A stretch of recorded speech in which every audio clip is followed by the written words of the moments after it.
सभी अपने अपने स्थान पर खड़े हो जाएंगे।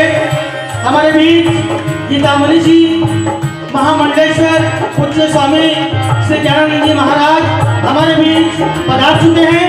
बोले पूज्य गुरुदेव भगवान की, बोले सदगुरुदेव की। पूज्य गुरुदेव का अभिवादन।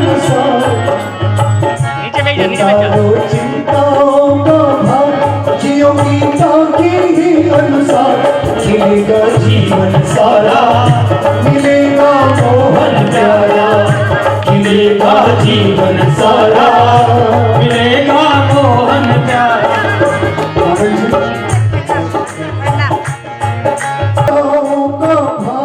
जियोगी ताकि ही अनुसार, खिलेगा जीवन सारा, मिलेगा मोहन प्यारा, खिलेगा जीवन सारा,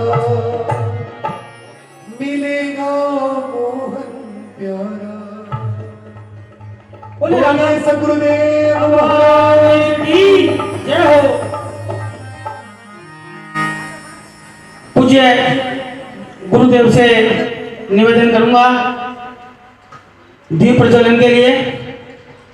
साथ में अखिल भारतीय अग्रवाल संगठन के राष्ट्रीय चेयरमैन परम आदरणीय प्रदीप जी मित्तल, राष्ट्रीय महामंत्री राजेश जी भालुका, प्रदेश अध्यक्ष गुजरात रतनलाल जी दारुका, वरिष्ठ उपाध्यक्ष अशोक जी टिपड़ेवाल, श्री कृष्ण कृपा सेवा समिति के प्रमोद जी खुराना और राजेश जी भुरिया, आप सभी से निवेदन है कृपया मंच पर पधारें।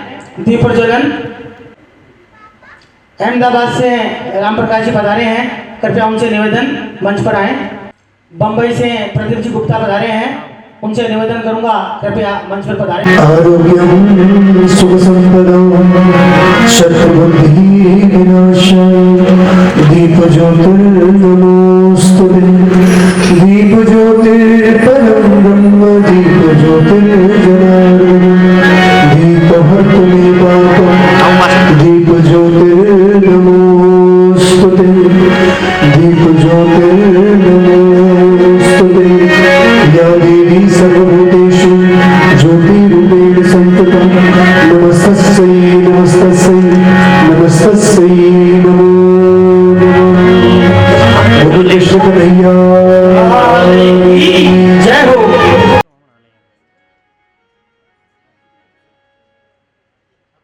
करेंगे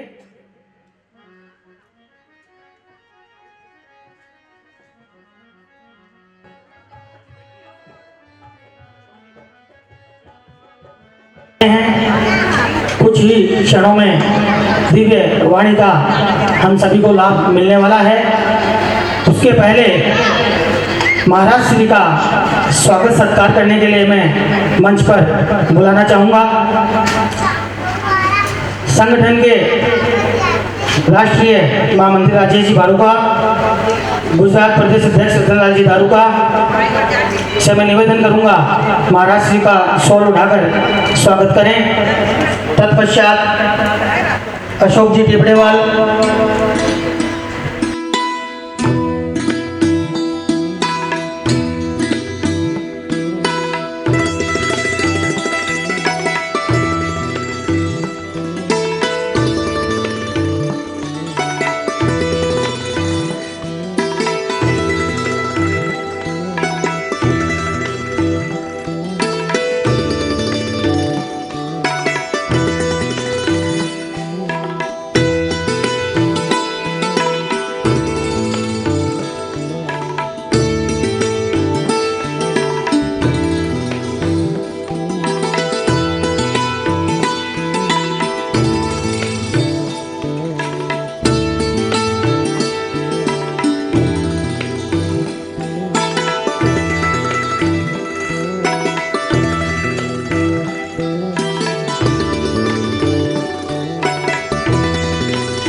परम आदरणीय गीता मनीषी महाराज श्री ज्ञानानंद जी के चरणों में सत्संग नमन इनके साथ दिल्ली से पधारे मेरे बड़े भाई अखिल भारतीय अग्रवाल संगठन के राष्ट्रीय चेयरमैन प्रदीप जी मित्तल, उपस्थित सभी भक्तगण। आज मुझे बहुत कुछ नहीं कहना है, हमें महाराज श्री पधारे हैं, इन्हीं के मुखारबिन से हमें सबको लाभान्वित होना है। मैं आप सभी का यहाँ पे अखिल भारतीय अग्रवाल संगठन की ओर से बहुत बहुत स्वागत, बहुत बहुत अभिनंदन करता हूँ। जय भारत माता की जय श्री कृष्णा। अभी मैं मंच पे आमंत्रित करता हूँ हमारे संगठन के राष्ट्रीय चेयरमैन श्री प्रदीप जी मित्तल को, वो कृपया मंच पे आवे और हम सभी का मार्गदर्शन करें और महाराज श्री द्वारा पूरे विश्व में गीता का जो प्रचार प्रसार हो रहा है उसके बारे में हम सभी को अवगत कराएं। जय श्री कृष्णा। जय श्री कृष्ण। आवाज नहीं आई, आवाज तो मुझे लगता है अभी तो हम तैयार होकर आए, अभी तो भारत जी का आशीर्वाद ले रहे हैं। आवाज मंदिर के ऊपर क्या बाहर तक जानी चाहिए, सभी बोलेंगे जय श्री कृष्ण, जय श्री कृष्ण। आज हमारा सौभाग्य है कि आपके हमारे बीच में एक ऐसे महान संत महामंडलेश्वर गीता मनीषी परम श्रद्धेय स्वामी ज्ञानानंद जी महाराज शायद 5 वर्ष बाद दोबारा आपके बीच में सूरत में पधारे हैं। महाराज श्री के मन में जो गीता को लेके एक इतना बड़ा एक विश्वास लेके चल रहे हैं कि पूरे विश्व को गीता पढ़ानी है। महाराज श्री के मन में है कि गीता घर घर का श्रृंगार बने, लेडीज हो, जेंट्स हो, बच्चे हो, बुजुर्ग हो, सब गीता पढ़े, घर घर में गीता पढ़ाई जानी चाहिए। इसी अभियान में महाराज श्री जुड़े पिछले लगभग 30-40 वर्षों से। सिर्फ गीता का ज्ञान, गीता से हमें क्या लाभ है, गीता किसके लिए उचित है, गीता बिजनेसमैन को क्या शिक्षा देती है, एक नौकरी वाले व्यक्ति को क्या शिक्षा देती है, एक डॉक्टर को क्या शिक्षा देती है, एक इंजीनियर को क्या शिक्षा देती है, एक पॉलिटिशियन को क्या शिक्षा देती है, एक जीवन में दुख भुगत रहे कैदी को क्या शिक्षा देती है। यानी हर फील्ड के लिए, हर क्षेत्र के लिए महाराज श्री ने गीता में वो गीता का वर्णन किया है कि गीता का लाभ या गीता को किस प्रकार से जीवन में हम सब उतार सकते हैं। वो सब चीजें महाराज श्री के शब्दों में हमें सुनने को मिलती है। महाराज श्री ने अपनी कलम से इन सभी पर Gita for professionals, Gita for engineers, Gita for doctors, Gita for politicians, Gita for prisoners, सभी के लिए अलग अलग गीता छोटी छोटी पुस्तक के रूप में लिखी है। गीता परिवार में कैसे संस्कार देती है, हमारा परिवार कैसा होना चाहिए, हमें किस समय गीता के 700 श्लोकों का कहाँ किस समय उपयोग है, वो सारा वर्णन महाराज श्री अपने मुख से बताते हैं। तो बड़ा आनंद आता है कि एक एक गीता का श्लोक हमारे जीवन में कुछ सिखाता है। और मैं तो कहता हूं कि आज और कल 2 दिन का समय है, अगर महाराज श्री के आशीर्वाद स्वरूप व्याख्यान में से हमने अपने जीवन में अगर एक एक श्लोक भी अगर उतार लिया तो मैं समझता हूं कि हमारा सबका जीवन सफल हो जाएगा, हमारी समस्याएं सॉल्व हो जाएंगी। ऐसा उपदेश, ऐसा संदेश, ऐसा ज्ञान महाराज श्री के श्रीमुख से हमें प्राप्त होगा। महाराज श्री के गीता के प्रचार प्रसार में अगर आप सुने तो मैं सबसे महत्वपूर्ण एक ही बात आपको बताऊं कि आपके यहाँ 5 वर्ष पूर्व आए थे। इन 5 वर्षों में गीता जी को विश्व के ऐसे 5 देशों में, जैसे हमारे यहाँ लोकसभा राज्यसभा होती है, लंदन यूके में house of Lord, house of common होता है, वहां दोनों जगह ऑस्ट्रेलिया में, कनाडा में, मॉरिशस में, श्रीलंका में, वहां की पार्लियामेंट हाउस में सम्मान के साथ वहां के प्रधानमंत्री, राष्ट्रपति या स्पीकर के साथ मिलकर गीता जी को स्थापित किया। यानी आज विश्व के इतने देशों में अगर गीता जी को स्थापित किया है, उसका श्रेय आदरणीय महाराज श्री को जाता है। आपके प्रयास से गीता जी विदेशों में जाकर स्थापित हो रही है, वहां के पार्लियामेंट हाउस में। गीता लगभग विश्व के हर देश में अब पढ़ी जाने लगी है। ये सारा प्रयास महाराज श्री का है। विभिन्न भाषाओं में हिंदुस्तान के भी लगभग सभी भाषाओं में अब गीता का प्रकाशन हो रहा है। बहुत सी भाषाओं में तो महाराज श्री ने भी ट्रांसलेट करा के अपने शब्दों को प्रचार प्रसार में लिया है। हम तो ये भी चाहेंगे कि महाराज श्री कुछ आपको कार्य देंगे तो आप गुजराती में भी उसको ट्रांसलेट कराएं, कुछ मिलकर रापोर मिलकर कर सकते हैं, जो कि गुजरात के लोगों को भी महाराज श्री का संदेश घर घर तक हम पहुंचा सके। क्योंकि महाराज श्री का संदेश ये है कि घर घर में गीता पहुंचाएं। आज 2 दिन के महाराज श्री के आशीर्वाद में हम ये भी कुछ प्रण करें कि हाँ, हम आज यहाँ सुनने आए हैं, लेकिन गीता हम आपको उपलब्ध कराएंगे। आप गुजरात के हर गांव, हर शहर, हर व्यक्ति तक गीता पहुंचाने का काम आप और हम मिलकर करें, क्योंकि महाराज श्री अकेले नहीं जा सकते। महाराज श्री का उद्देश्य जब भी पूरा होगा कि घर घर में गीता पहुंचे, उसको आपने और हमने मिलकर पूरा करना है। मैं तो चाहूंगा कि आप आए, हमसे जुड़े, हम मिलकर जियो गीता के साथ मिलकर इसके प्रचार अभियान में जुड़कर घर घर तक गीता पहुंचाएं। महाराज श्री के प्रयासों से एक इंटरनेशनल लेवल का कुरुक्षेत्र में international museum, international library, international Gita research centre, international Gita gurukul और ना जाने कितने प्रकार में आपको बताऊं कि जो महाराज श्री के नेतृत्व में कुरुक्षेत्र में निर्माण हो रहा है। आप में से कितने लोग कुरुक्षेत्र गए, हाथ खड़ा करेंगे? बहुत कम, 2, 4, 5, 10। तो मैं आपको निमंत्रण देता हूं कि आप सब आए। गीता कुरुक्षेत्र वो स्थान जहां भगवान कृष्ण ने गीता का उपदेश दिया, आज वो धर्मस्थली किस प्रकार से बनकर क्या रूप उसने ले लिया है और वहां किस प्रकार से महाराज जी के मार्गदर्शन में पूरे कुरुक्षेत्र का विकास हो रहा है, किस तरह से क्या क्या चीजों का निर्माण हो रहा है, वो सब आपको आकर देखना चाहिए। परिवार सहित आए। मैं आपको निमंत्रण देता हूं, आप आए, हमें सूचित करें, वहां की सारी व्यवस्थाएं हम आपकी करेंगे और कुरुक्षेत्र आकर ज्ञान प्राप्त करें और अपने परिवार सहित वहां पहुंचे। मैं महाराज श्री के और आपके बीच में अधिक समय नहीं लूंगा, क्योंकि महाराज श्री से हमें ज्ञान लेना है, महाराज श्री से हमें शिक्षा प्राप्त करके अपने जीवन को सफल बनाना है, अपने जीवन में उतारना है। क्योंकि गीता ही एक ऐसा ग्रंथ है जो Gita teaches you how to live, वो आपको जीने का ढंग सिखाती है, जीने का तरीका देती है। तो मैं इन्हीं शब्दों के साथ महाराज श्री और आपके बीच में से हटता हुआ महाराज श्री को रिक्वेस्ट करता हूं, निमंत्रण देता हूं कि वो अपने आशीर्वाद से, अपने प्रवचनों से, अपने ज्ञान की गंगा में हम सबको एक डुबकी लगाने का मौका दे और आप अपनी बात रखें। परम श्रद्धेय आदरणीय स्वामी ज्ञानानंद जी महाराज।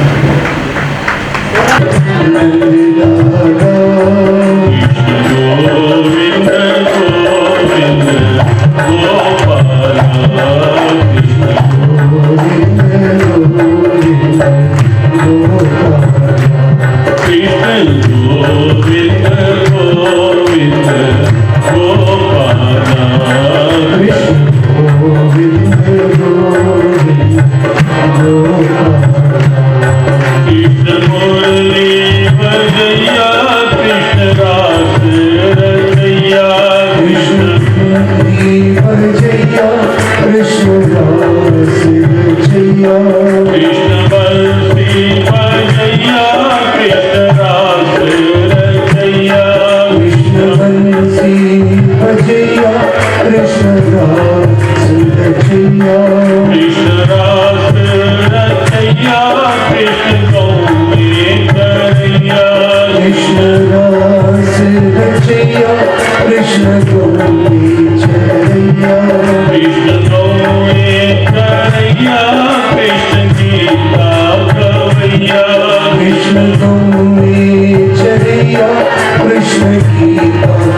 लेकिन सत्संग हर स्थान पे नहीं होता, हर समय नहीं होता। और भगवत गीता का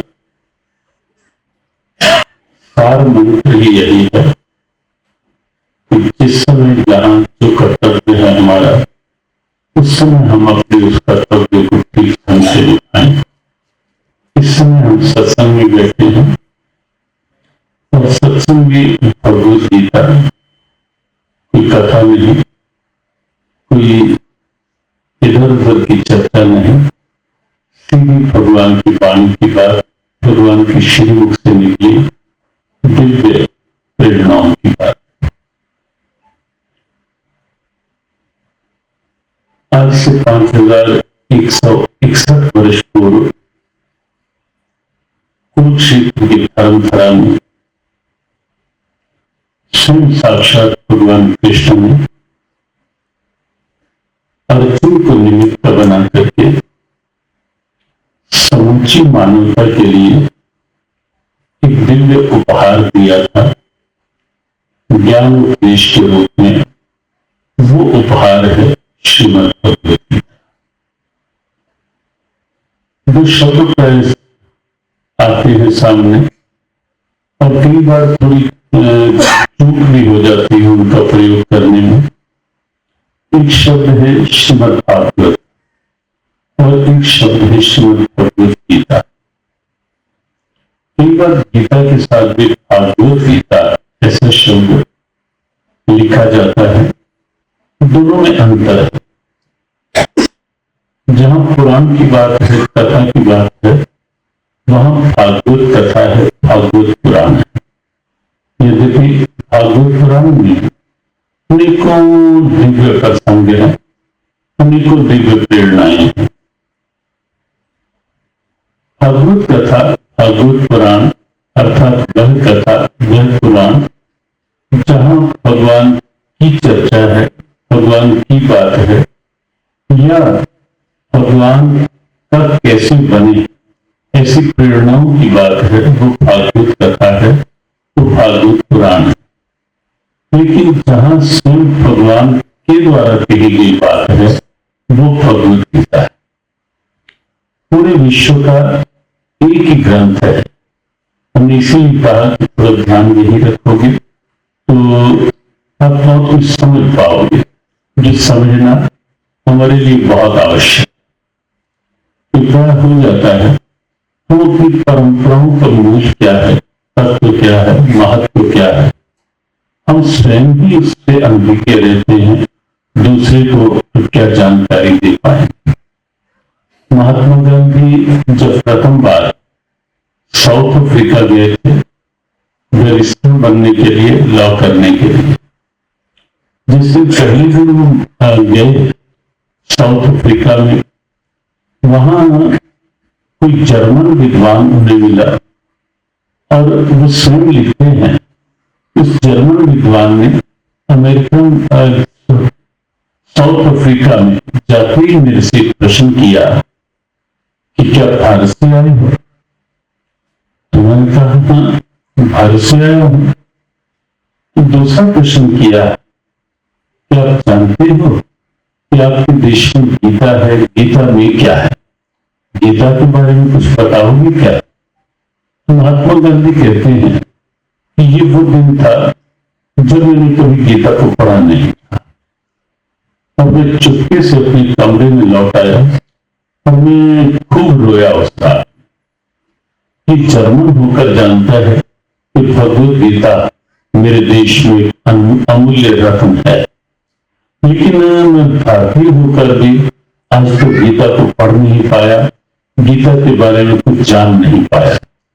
और उसी दिन उन्होंने भगवत गीता को मंगाया, पढ़ना प्रारंभ किया, और जब पढ़ा तो उन्होंने भगवत गीता पर एक व्याख्या भी लिखी और ये भी कहा कि जब जब मेरे जीवन में कोई संकट आता है, आया, जब जब मुझे कहीं निराशाओं ने घेरने का प्रयास किया, या जब जब मेरे जीवन में कुछ ऐसी समस्याएं खड़ी हो गई जिनका समाधान मुझे कहीं और से नहीं मिला, मैंने तब तक भगवत गीता को हाथ में लिया, सर झुकाया, भगवत गीता को खोला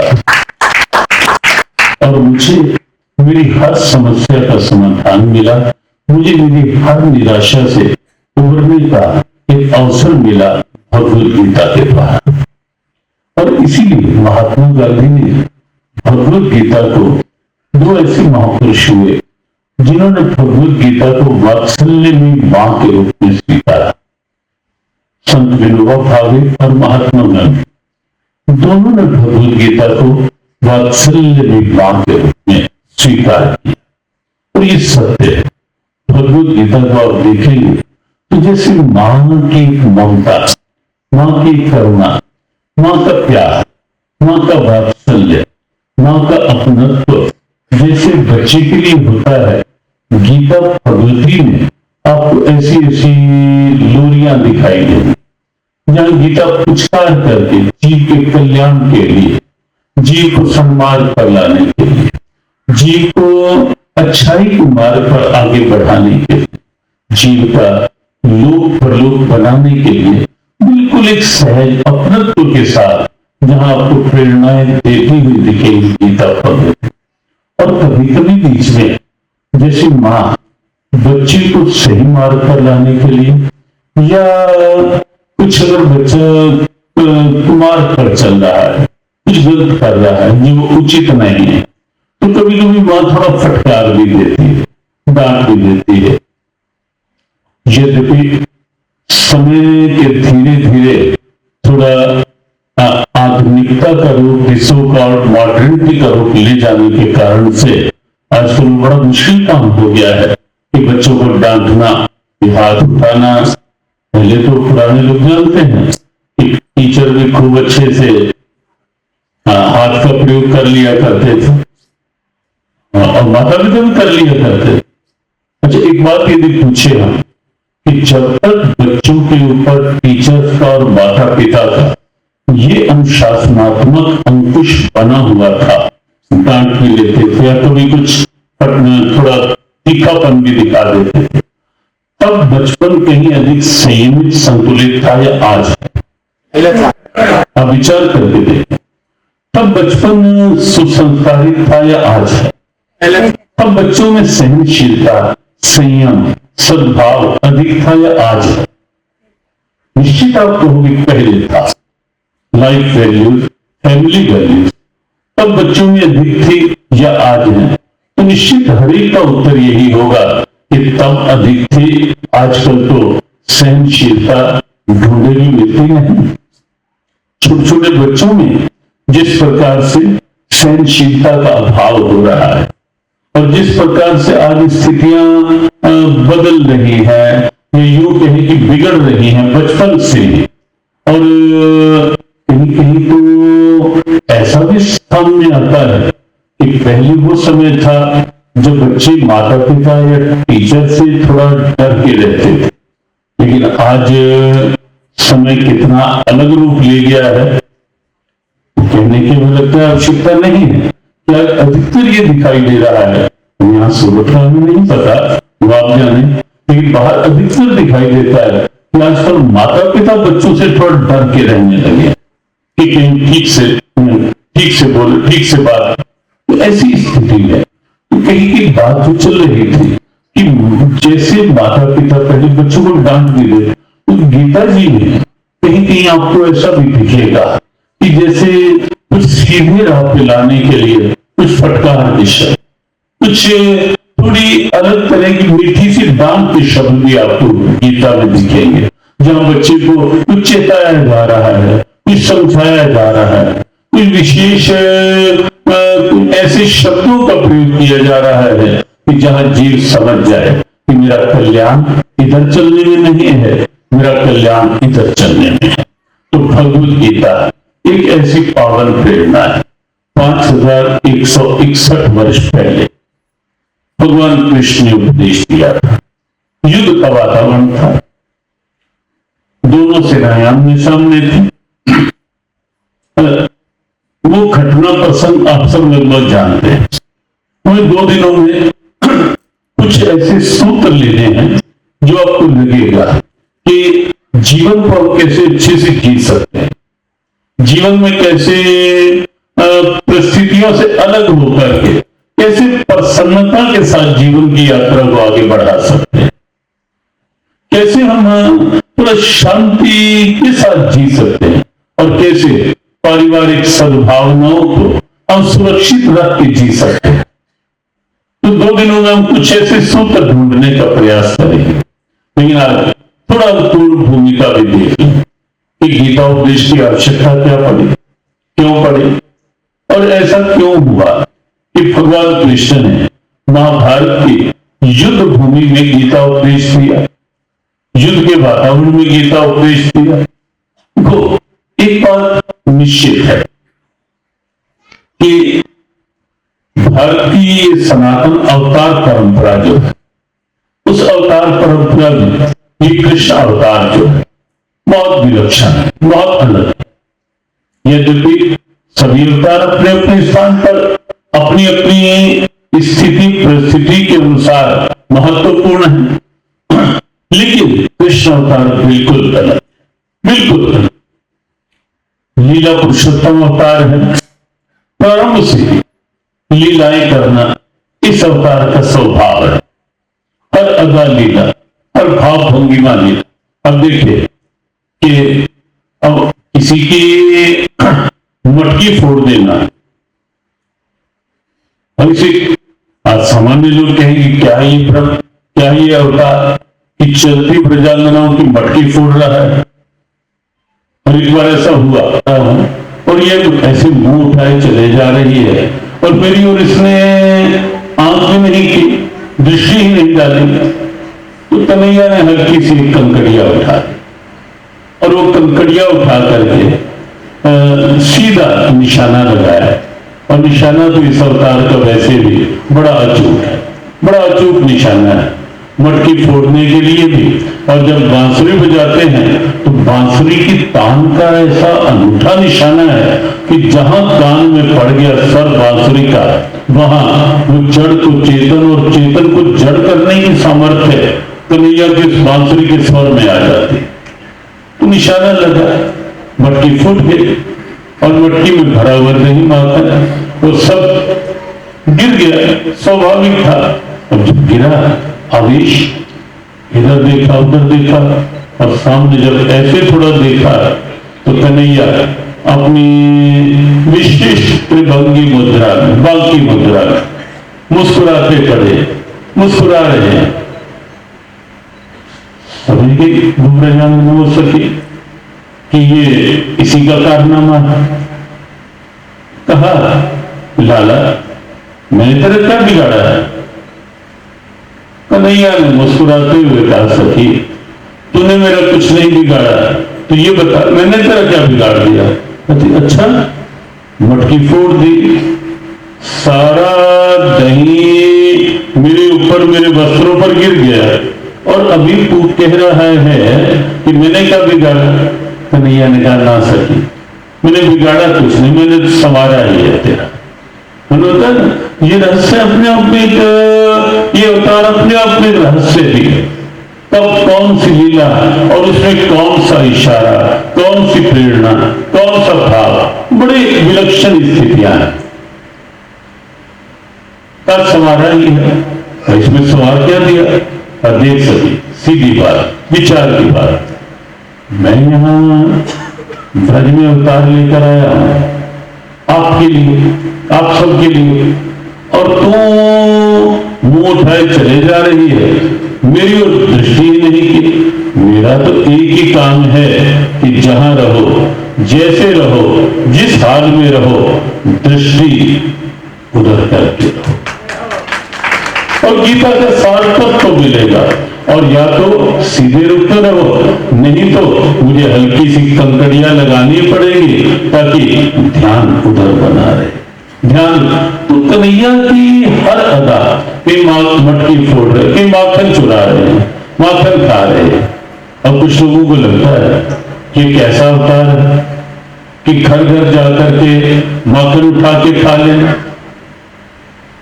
तो माखन की जहां तक बात है, माखन की तो कोई कमी का प्रश्न ही नहीं था। नंद बाबा के यहाँ रोज प्रातःकाल खुले रूप में दही और माखन बढ़ता था, जिसको जितना चाहे ले जाए।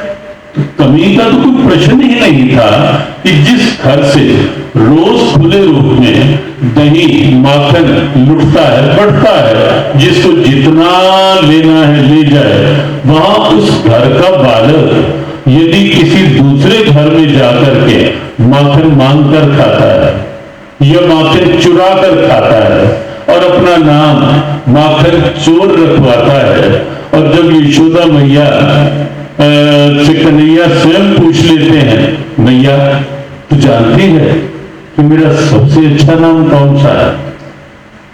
मैया ने कहा मुझे क्या पता, अब तेरे नाम ही इतने हैं, मैं कहां से ढूंढूं कि सबसे अच्छा तेरा नाम कौन सा? ना मैया, अच्छा कुछ तो बता। मैया ने बताने शुरू, ये ना मैया, ना मैया, ऊहू करते रहे। और जब मैया हार गई तो मैया ने पूछा, चल तू ही बता, तुझे कौन सा नाम सबसे प्यारा लगता है? तो कन्हैया अपने एक अलग से मुद्रा में गाने लगे, कहने लगे, भैया नाम मेरा प्यारा माखन चोर, ये माखन चोर नाम मुझे बहुत प्रिय।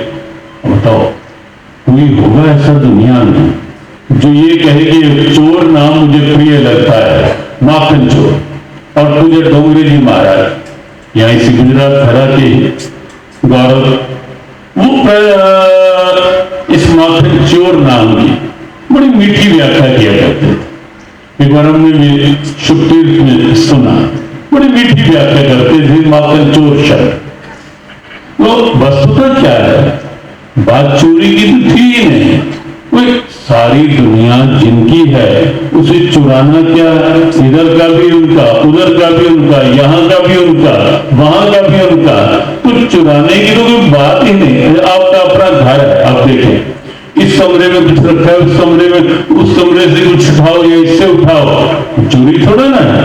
ये सब घर आपका है, सब कमरे आपके हैं। ये सारी दुनिया घर तो उसी का है ना। तो यहां से खाए, वहां से खाए, मांग के खाए। प्रभु राम जब केवट के पास जाकर कहते हैं, मांगी नाव न केवट आना, तो नाव मांगी, ये उनकी करुणा है अगर माखन मांग करके खाते हैं। वस्तुतः बात माखन की तो थी ही नहीं, बात प्रेम की थी, भाव की थी, और जीवन का वह कोमल तत्व। माखन क्या है?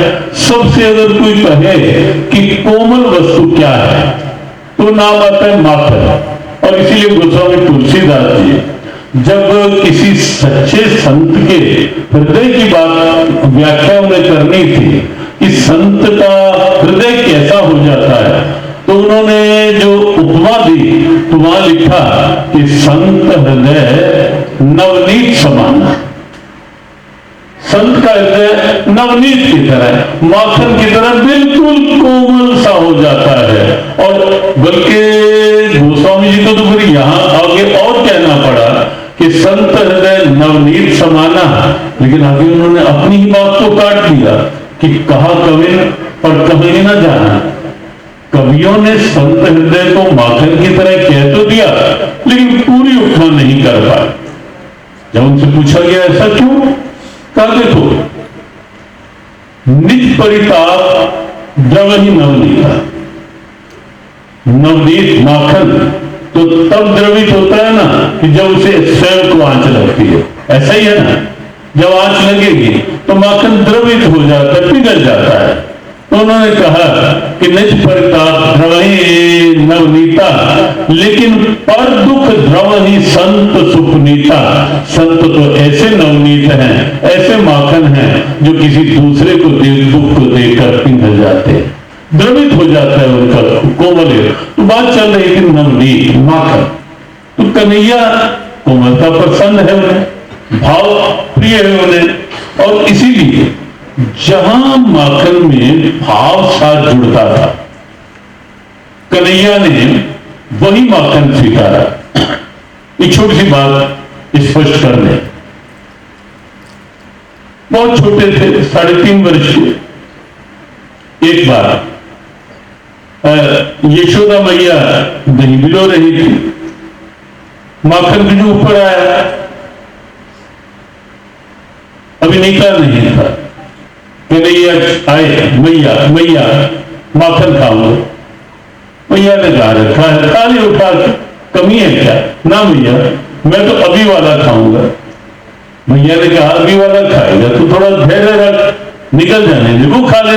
ना मैया, वो ऐसा उतावलापन, तो व्रत की वो गोपी खड़ी थी, तो उसके मन में आ गया कन्हैया को माखन कितना प्रिय है, काश एक दिन कभी मेरे घर में आकर माखन की मांग करे। वो ब्रज गोपी मन ही मन भाव बनाए जा रही थी कि काश कन्हैया एक दिन मेरे यहाँ आ जाए, काश कन्हैया मेरे यहाँ आ जाए, कभी ऐसे माखन के लिए मेरे घर ललचाए आकर, और मैं एक क्षण भी प्रतीक्षा नहीं करवाऊंगी। यशोदा तो प्रतीक्षा करवा रही है, मैं एक क्षण प्रतीक्षा नहीं कराऊंगी।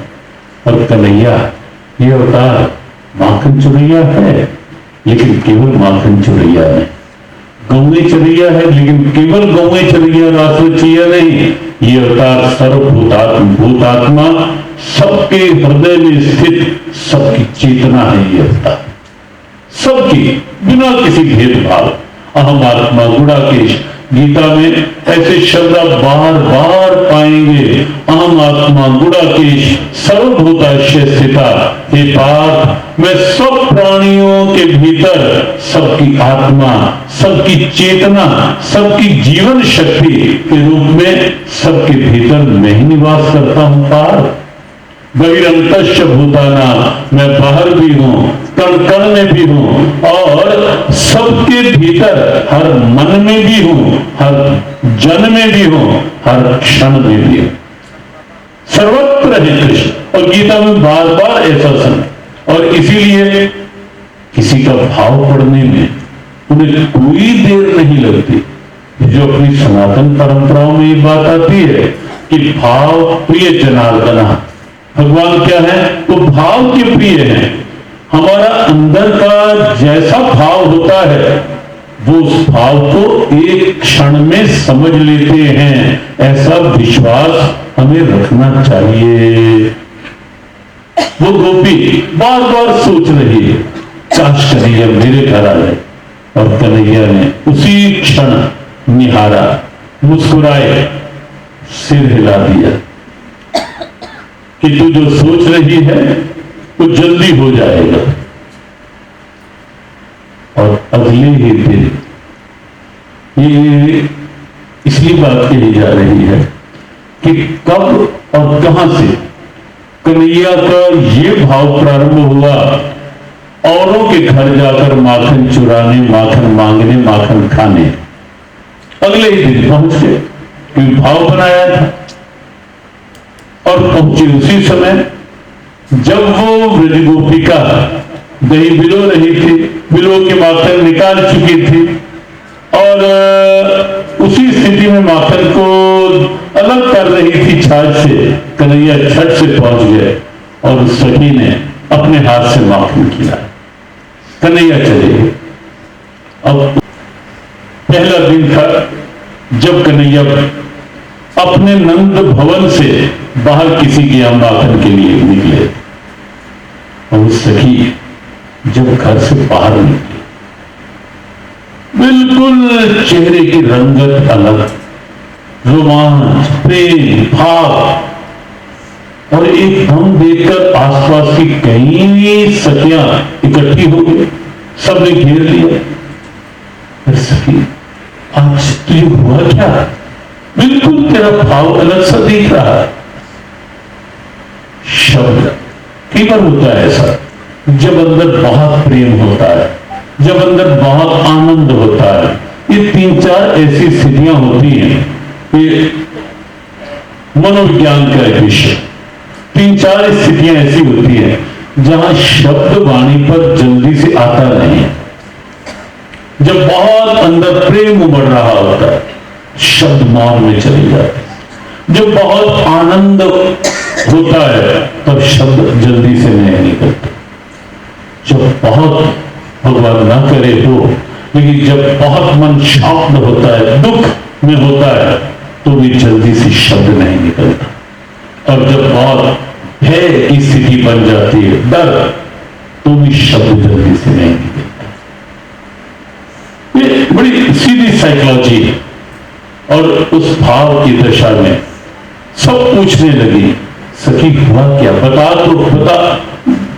आज बोलना चाह रही थी, बोल नहीं, बड़ी मुश्किल से शब्द आया, आज कन्हैया आए थे। कहां? मेरे घर। तेरे घर कन्हैया? तो पहला दिन था, कन्हैया नंद भवन से बाहर किसी के घर। क्यों? कैसे? तब माखन खा। तो सब गोपियां हैरान, तेरे घर माखन खाने, उसकी घर में कमी है क्या? और घेर के पकड़ लिया सब सखियों ने। तेरी सखी हमें भी मंत्र बता कि कन्हैया तेरे घर कैसे आए। और तब कहा कुछ भी नहीं, मैंने तो दही बिलोते बिलोते बस ये भाव बनाया था कि काश कन्हैया आ जाए, काश कन्हैया आ जाए। अब देखें इस दृश्य को जरा, एक मथनी चल रही है दही में, और एक और अंदर एक मथनी चल रही है प्रेम की, भाव की। काश कन्हैया आ जाए, काश कन्हैया माखन खा जाए। बाहर की दही का तत्व माखन बाहर ऊपर को आया, और अंदर की मथनी जो चल रही थी तो प्रेम का तत्व ऊपर आया। और जब वो प्रेम माखन के साथ मिला अंदर का, बस वो माखन कन्हैया का आहार बना। हर एक तो माखन नहीं, जहां अंदर का भाव माखन में रम गया, क्योंकि वस्तु तो कन्हैया को चाहिए ही नहीं, तो नंद बाबा के यहाँ माखन की कमी नहीं। दूसरा बात आप ये विचारें कि भगवान के यहाँ कौन सी कमी है? मान लो हम अहंकार दिखाएं, हमने इतना भगवान को चढ़ाया, हमने इतना भगवान को दिया, अरे भाई लाए कहां से थे? दिया किसने था? जब आए थे क्या कुछ लेकर आए थे? जब जाएंगे क्या कुछ लेकर जाएंगे? मिला तो यहीं से है ना, यहीं आकर है ना। बस किससे मिला है ये विचार कर लेंगे तो लगेगा कि देने वाला तो वही, देने वाला तो वही है। देने वाले ने दिया, वह भी दिया किस शान से। चूक कहां होती है?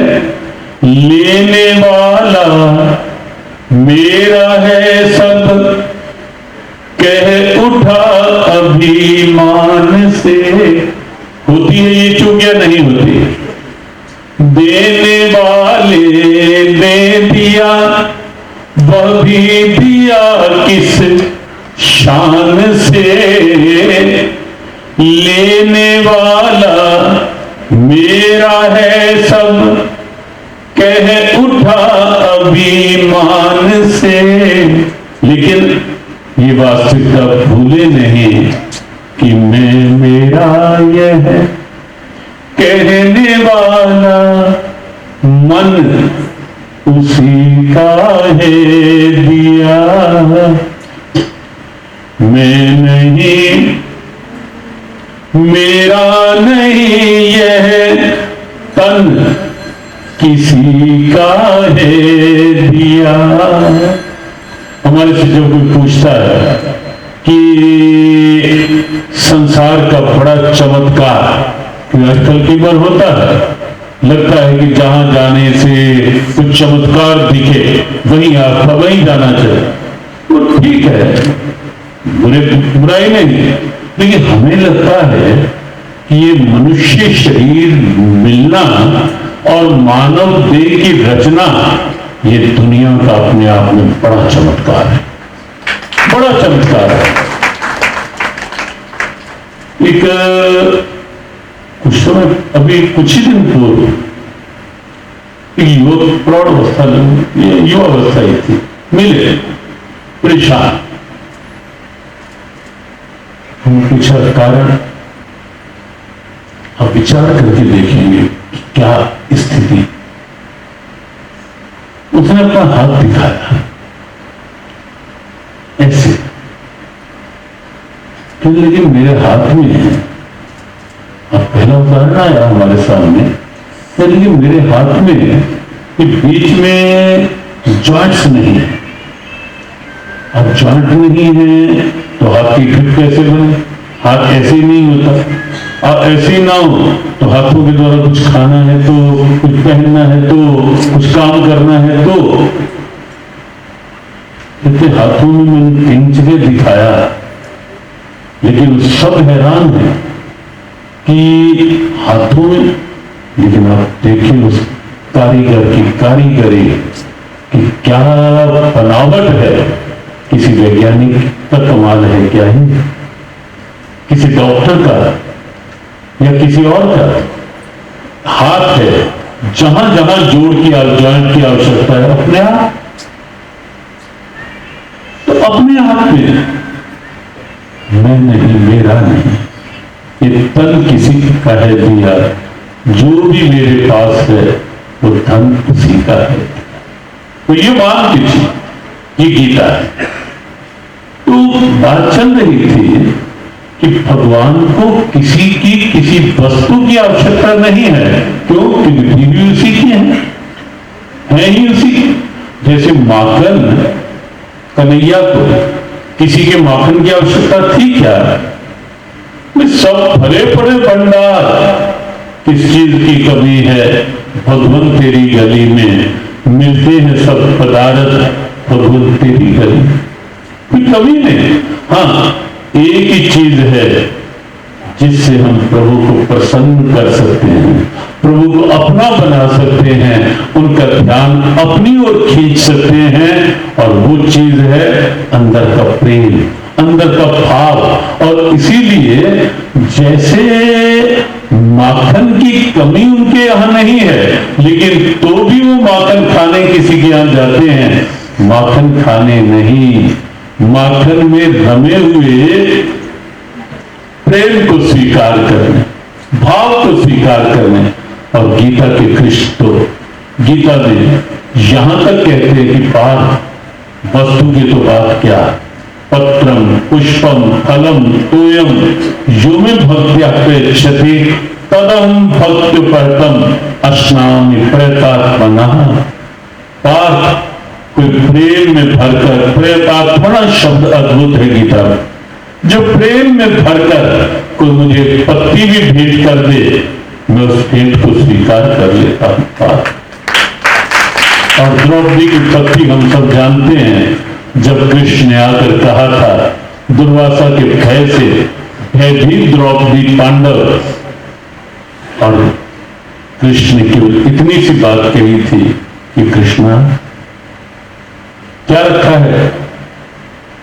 द्रौपदी ने कहा भैया मजाक बना रहे हो मेरा क्या? कुछ रखा होता तो आपको कष्ट क्यों देते? कुछ भी नहीं है। पात्र कहां है तेरा? पात्र तो मांझ कर साफ करके रख चुकी है। कहा दिखा द्रौपदी, एक बार ला तो सही। और जब लाई, एक कोने में पात्र के एक छोटी सी पत्ती रखी हुई थी। कहा बस कृष्णा, इसी से मेरा काम हो जाएगा, मुझे और कुछ नहीं लेना। और केवल वो छोटी सी पत्ती उठाई और मुंह में रख ली। कहा तू निश्चिंत होकर बैठ जा।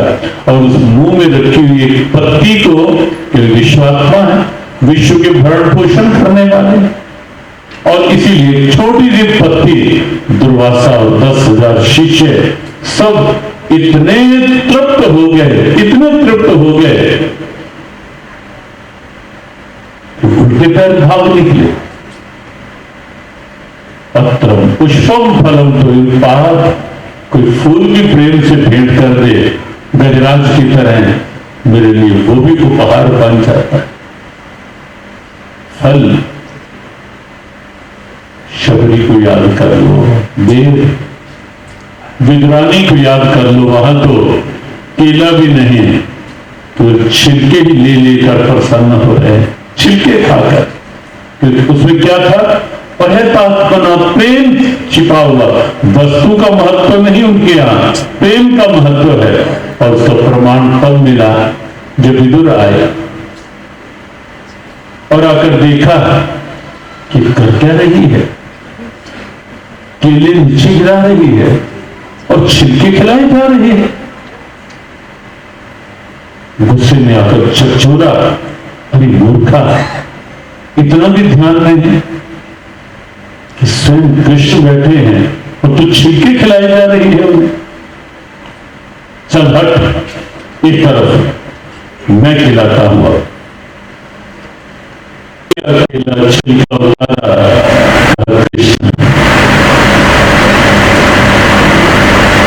कई बार भुला जाती है भाव में,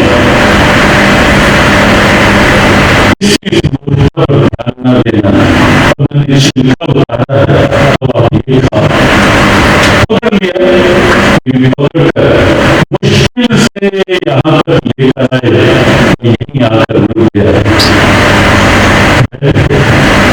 ने कहा कृष्ण खाता नहीं है, यहीं क्यों रोक दिया, दूसरा छीन के दो।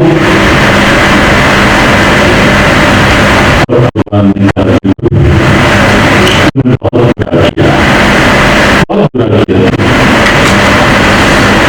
कृष्ण क्यों नहीं बुरा किया, मैंने चीजें खा रहे थे, वो छुड़वा कर खिला हाथ में देने का प्रयास किया है, बुरा किया, बहुत बुरा किया।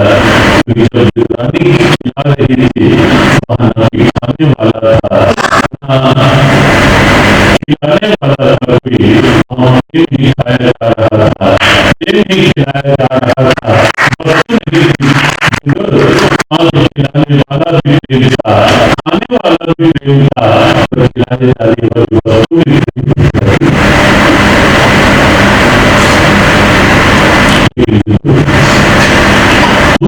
बैठ गया और तूने तो बैठते ही कह दिया मैं खिलाता हूं। तो नहीं जानता कि मुझे दुनिया में सबसे अधिक किसी शब्द से, किसी बात से यदि घृणा है, और जो मेरे और उस वस्तु में या मेरे उस चीज में जो बाधा बन जाती है, वो ये नहीं है। और तूने बैठते ही कह दिया मैं खिलाता हूं, तो मैं को लेकर बैठ गया, खाने का प्रश्न ही नहीं उस वस्तु को, जाके मैं मिल जाती है। भाव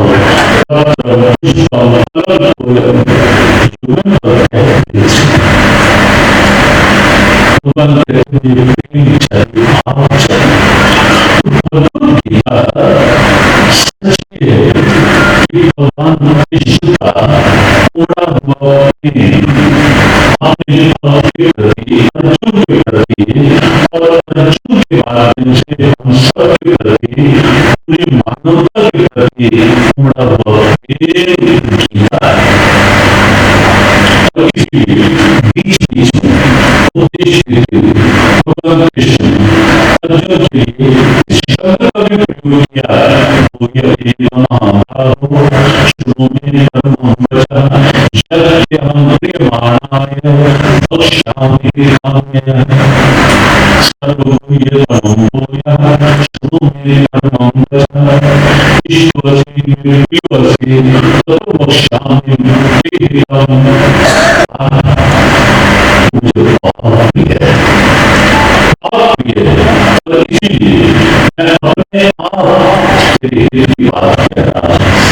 गीता उपदेश जो है वो भगवान कृष्ण का अर्जुन के लिए और अर्जुन के नेतृत्व पूरी मानवता के लिए बड़ा हुआ दो पंक्तियां बना करके कुछ सूत्र आज संक्षेप में लेंगे इसका कुछ मिनटों में सूत्र लेंगे। कृष्ण की गाथा जब से सहारा मिल गया कृष्ण तेरी कृष्ण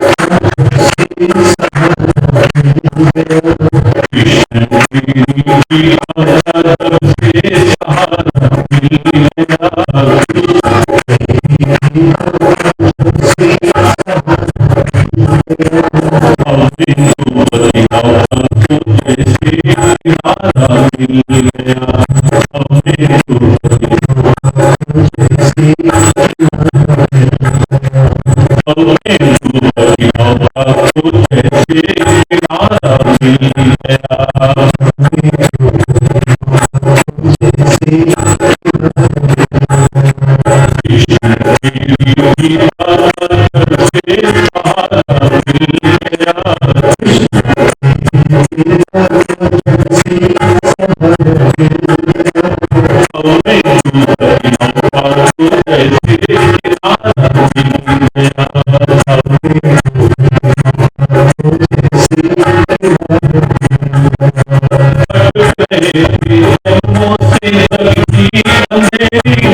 और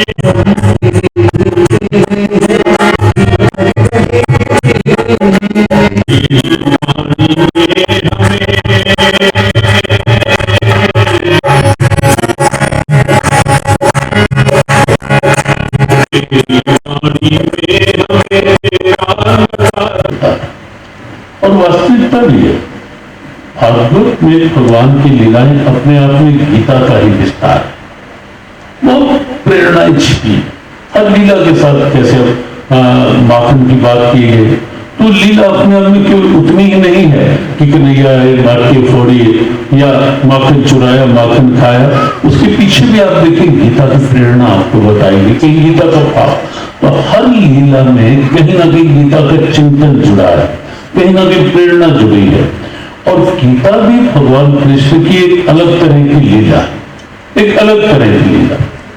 आप सोचिए, युद्ध भूमि है,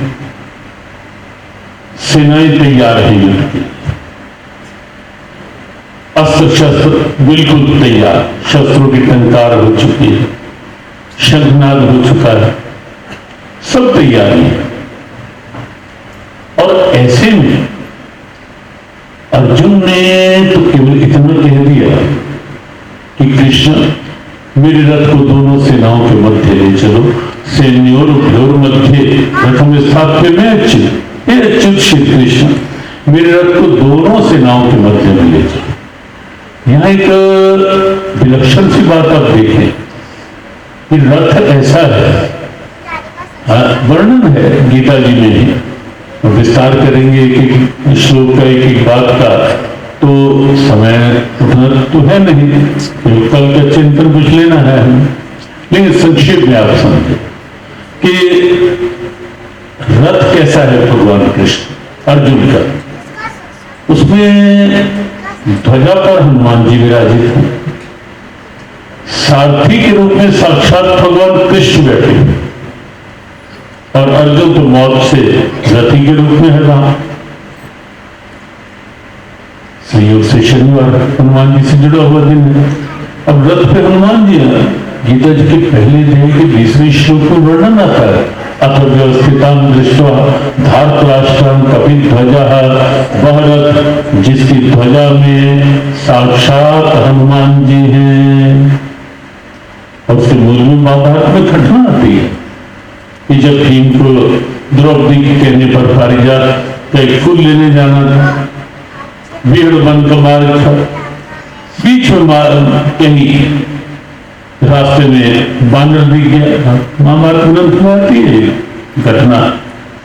एक बानर भीम को लगा संकरा रास्ता है, एक प्राणी है, लांग कर जाऊं ऐसे ऊपर से छलांग लगाकर। भीम ने कह दिया, अरे बानर एक और हट। कोई आवाज नहीं, कोई बात नहीं।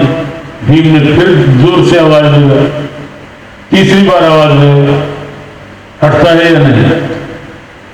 तब धीरे से आवाज आई, बहुत बूढ़ा हो गया, शरीर अक्षम है, ऐसा करो मेरी पूंछ को थोड़ा हिलाकर मुझे थोड़ा साइड में एक तरफ करके रास्ता बना लो, मुझे कोई कठिनाई नहीं, मैं अपने आप हिल पाऊं, मुझे क्षमता नहीं लग रही। दिखाना था कि भीम भी कहीं ना कहीं बल में भी कभी ना कभी अहम साथ जुड़ जाता है। लेकिन हनुमान जी एक ऐसा उदाहरण है दुनिया में, अतुलित बल धामम, जिनके लिए कहा जाता है बलशालियों में अतुलित, जिसकी तुलना ही नहीं विश्व। लेकिन साथ ही साथ विनम्र भी उतने, साथ ही साथ सकल गुण निधानम, सब गुणों की खान भी है, ज्ञानी नाम अग्रगण्यम भी है, और हर बात में प्रभु राम की कृपा को मानकर विनम्र रहने वाले हैं। तो कम होता है, बल हो लेकिन विनम्रता साथ। और बल में केवल शरीर का बल ही नहीं है, ये धन बल, जन बल, साधन बल, कई तरह के विद्या बल, विनम्रता साथ। और बल गीता में आता है, बलम बलवतापचाहम काम राग विवर्जितम, हे अर्जुन, बलवानों का वह बल मैं हूं जो अहंकार से रहित होता है, जो आसक्ति से रहित होता है, और जो बल किसी को गिराने के लिए नहीं, किसी को उठाने के काम। एक संत कहीं एक बार जा रहे थे, रास्ते में वैसे उनकी नजर पड़ गई, कोई कुश्ती का अखाड़ा चल रहा था। बाद में अपनी थोड़ी बात याद आ गई, कुश्ती का एक अखाड़ा चल रहा था। एक पहलवान देखते ही देखते संत के न जाने कितनों को पछाड़ दिया, नीचे गिरा दिया। संत ने किसी से पूछ लिया, भाई ये कौन है? कहा ये इस क्षेत्र का नामी पहलवान है। संत ने भोलेपन में पूछ लिया कि जो भी आता है ये उसको गिराता क्यों जा रहा है नीचे? उस व्यक्ति ने कहा, महाराज बहुत बलवान है, बहुत बलवान है, इसके आगे कोई भी ठहर नहीं पाता। और इसीलिए आप अपना ध्यान इधर ही रखें, आयोजकों का की व्यवस्था है। वो कहा कि ये नामी पहलवान ने पहले कहा, और फिर कहा कि बहुत बड़ा बलवान है, इसके आगे कोई ठहर नहीं पाता। और जैसे ही उस व्यक्ति ने, आप देखिए संत की सोच क्या होती है। और संत केवल देश का नाम नहीं होता, केवल संप्रदाय का नाम है। तो ठीक है, अलग अलग संप्रदायों के अलग देश भी हो सकते हैं, अलग तिलक, अलग अलग सब हो सकता है, लेकिन संत एक जागरूक सोच का नाम होता है।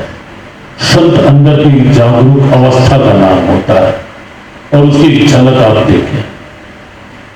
उस व्यक्ति ने जो कहा संत से, महाराज ये बहुत बलवान है, इसके आगे कोई ठहर नहीं पाता, इसलिए सबको गिरा रहा। जैसे ही उसने कहा कि बहुत बलवान है, संत ने तो कान पे हाथ रख लिए। महाराज क्या हुआ? कहा भाई मेरे सामने इसको बलवान ना कहो, मैं इसे बलवान नहीं मान सकता। तो व्यक्ति बड़ा हैरान हुआ कि अगर आपको ये नहीं बलवान लग रहा कि जिसके आगे कोई ठहर ही नहीं पा रहा और एक क्षण में चित कर देता है, आपको यदि ये बलवान नहीं लग रहा तो आपकी दृष्टि में बलवान फिर कौन है? तो आप संत का उत्तर सुने जरा। संत ने कहा कि मेरी दृष्टि में वो बलवान नहीं जो अच्छे भले को नीचे गिरा दे, मैं तो उसे बलवान कहूंगा जो गिरे हुए को ऊपर उठाए। सोच का अंतर है या नहीं? वही बल किसी को गिराने में भी काम आ सकता है, और वही बल किसी गिरे हुए को उठाने में भी काम आ सकता है। बल वही भगवान कृष्ण कहते हैं, पार्थ बलम बलवताम चाहम काम राग विवर्जितम। मैं वो बल हूं बलवानों का जो सार्थक उपयोग में आता है। तो हनुमान जी महाराज ऐसे बलवान है, बल है, लेकिन यहां भीम के बल के साथ जुड़े हुए अहम को हनुमान जी ने तोड़ना था, और इसीलिए उस अवस्था में कह दिया भीम से कि भाई पूंछ को पकड़कर थोड़ा एक और कर दे मुझे, मैं तो बूढ़ा हूं, और रास्ता निकाल ले। तो भीम जी ने पूंछ को पहले तो पकड़ा, पूंछ ही नहीं हिली। उस वानर को हिलाना तो दूर की बात, क्योंकि किसी उपन्यास की कल्पना नहीं, महाभारत ग्रंथ में पूरा प्रसंग है ये। और ये ऐसे नहीं हम हनुमान चालीसा में गाते कि चारों युग प्रताप तुम्हारा, तो हिलाया, पूरी कोशिश की, और पूरी तरह उस वानर को हिलाना तो दूर, भीम से पूंछ भी नहीं हिली। और अंत में शरीर पसीने पसीने, जब तस से मस नहीं कर पाया भीम उस वानर को, पसीने पसीने हो गया, और तब कहा, हाथ जोड़ दिए, तब वानर देव सही में बताओ कि तुम हो कौन? सामान्य वानर की स्थिति तो हो नहीं सकती। और तब हनुमान जी ने अपने स्वरूप को प्रकट किया। भीम देखकर तब कि हनुमान इस युग में और यहां तब बस वर ले रखा है प्रभु राम से कि जहां कहीं आपकी चर्चा में हर समय उपस्थित रहूंगा। पड़ा हूं यहां, आराम कर रहा हूं, एकांत देखकर। जब आवश्यकता पड़ती है कहीं प्रभु की चर्चा सुनने की, पहुंच जाता हूं जाकर। तो तब बातचीत में ये भी स्पष्ट हुआ कि पवन पुत्र है हनुमान जी, और भीम भी किसी ने धर्मराज का ध्यान किया तो युधिष्ठिर का जन्म, और उसके बाद पवन देवता का ध्यान किया था जिससे भीम की उत्पत्ति हुई थी। तो उस नाते से पवन पुत्र निकले दोनों भाई। तो तब भीम ने सारी स्थिति जब बताई कि कौरवों की दशा, महाभारत युद्ध की तैयारी, तो हनुमान जी ने कहा कि देख मैं बूढ़ा हो गया हूं, लेकिन सत्य ये है अब भी अगर मैं चाहूं तो सारी कौरव सेना के लिए मैं अकेला ही काफी हूं। भीम से कहा हनुमान जी ने, पूरी कौरव सेना के लिए मैं अकेला ही काफी हूं, लेकिन मर्यादा में हूं, बंधा हुआ, मैं ऐसे जा नहीं सकता इस युग में। और तब ये बात आई कि मैं जिस रथ के सारथी भगवान कृष्ण होंगे, मैं उस रथ की ध्वजा में स्वयं को विरत। ये केवल ऐसा नहीं है कि ध्वज जो होता है उसमें किसी पेंटर ने चित्र बना दिया हनुमान जी का और रथ की ध्वजा, ये साक्षात कथा है। हनुमान जी ने कहा कि जिस रथ के सारथी भगवान कृष्ण होंगे, मैं उस रथ की ध्वजा पे रहूंगा। तो वो रथ जहां हनुमान जी रथ की ध्वजा पर है और सारथी बनकर लगाम पकड़ रखी है किसने? भगवान श्याम सुंदर, भगवान गोविंद। और उसके पीछे का रहस्य आप जानते हैं। युद्ध से पूर्व दुर्योधन अर्जुन दोनों सहायता के लिए आए, और इसलिए हमने कहा थोड़ी पूर्व भूमिका लेंगे और फिर कल भी सूत्र ले लेंगे। दोनों आए सहायता के लिए। भगवान कृष्ण विश्राम की मुद्रा में, पहले दुर्योधन आया, अहंकार का प्रतीक, सिराने बैठ गया। वहां लेते हुए विश्राम की मुद्रा में सिराने बैठ गया, क्योंकि अहंकार सिर चढ़ के बोलता है। सिराने बैठा आकर के थोड़ी देर में अर्जुन आया। अर्जुन ने देखा, जब अर्जुन चुपके से आकर के हाथ जोड़कर विनम्र भाव से भगवान के चरणों की ओर खड़ा हो गया, प्रतीक्षा में कि कब प्रभु के नेत्र खुले, कब उनकी दृष्टि पड़े। इसी प्रतीक्षा, नेत्र खुले, भगवान की दृष्टि पड़ी सामने, देखा अर्जुन सामने। अर्जुन सामने पूछा, पार्थ कैसे है? घटना के विस्तार की आवश्यकता नहीं। अर्जुन ने चुप खड़ा विनम्र जैसे बताया कि जब आनंद होता है तो शब्द नहीं। तो अर्जुन एकदम आनंद से भर गया, भगवान की दृष्टि पड़ गई, भगवान की वाणी पे नाम आ गया, भगवान ने मुस्कुरा। अब सोचो, भक्त के लिए इससे बड़ी संपत्ति क्या होगी कि भगवान की वाणी पे नाम आ जाए, भगवान की सीधी दृष्टि पड़ जाए और भगवान देखकर मुस्कुरा दे। भक्त के लिए इससे बड़ी संपदा क्या होगी? और अर्जुन को वो संपत्ति मिली, वो प्रेम मिल, वो भाव मिला। श्री कृष्ण गोविंद मुरारे हे नाथ नारायण,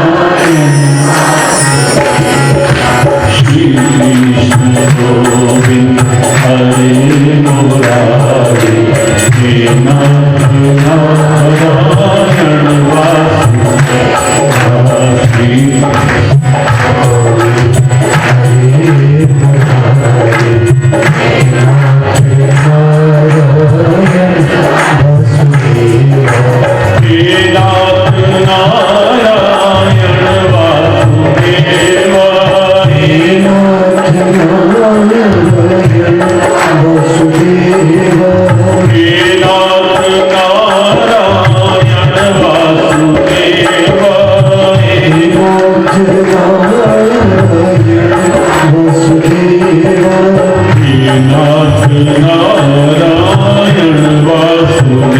हे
श्री कृष्ण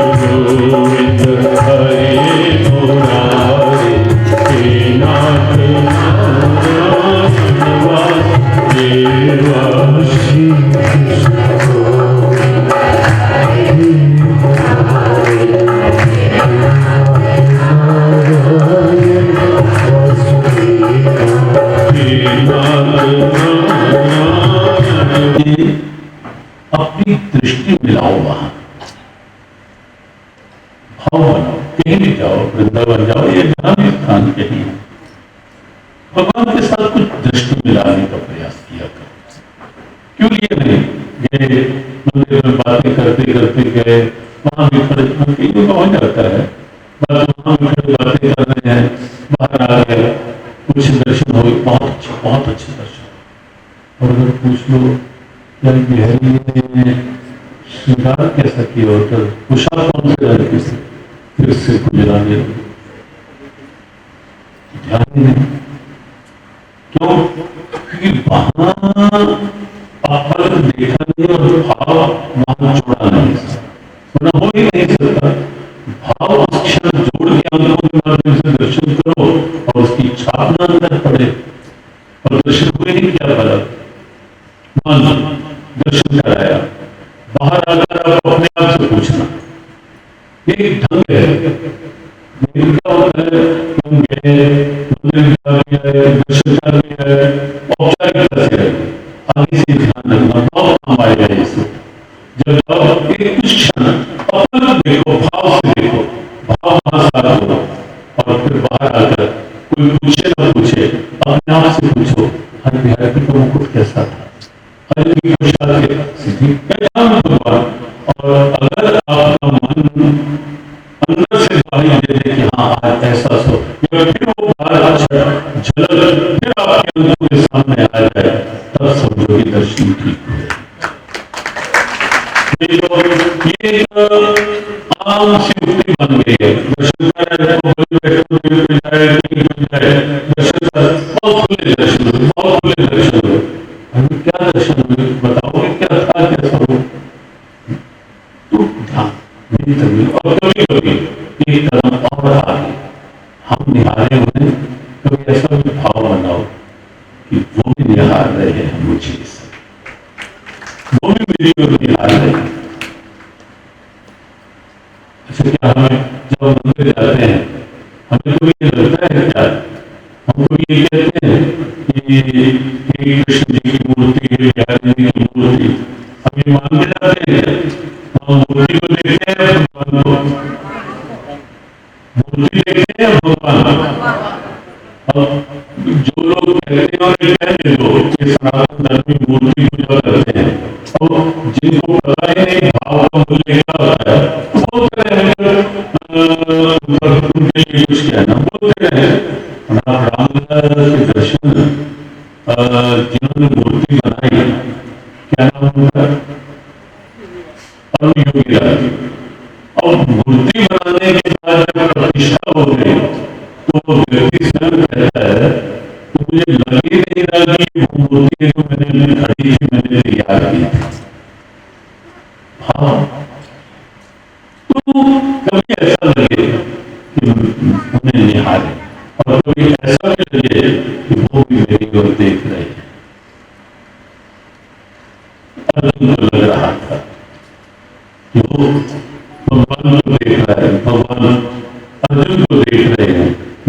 मिले अर्जुन आनंद से भर गया।